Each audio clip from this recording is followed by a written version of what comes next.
గురుభ్యో నమ. హరి ఓం. అందరికీ నమస్తే. అందరూ కూడా భగవాన్ అనుగ్రహంతో అందరము బాగుండాలని మనసారా భగవాన్ ప్రార్థిస్తూ ఉన్నాను.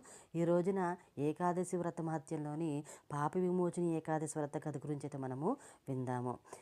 ఇది చైత్రమాసంలో వస్తుందన్నమాట. భవిష్యోత్తర పురాణంలోని శ్రీకృష్ణ యుధిష్ఠిర సంవాదం.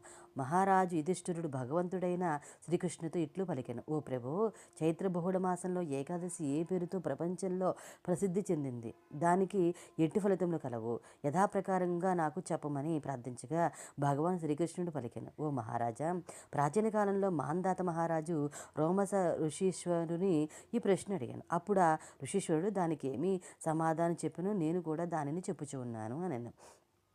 ఈ వ్రతమాచరించిన జీవులు సర్వపాపములు నశించిపోయి పైశాచ తత్వము నుండి కూడా విమోచన కలిగి బహువిధ శుభ ఫలితములు కలుగును. పూర్వకాలంలో ధనపతి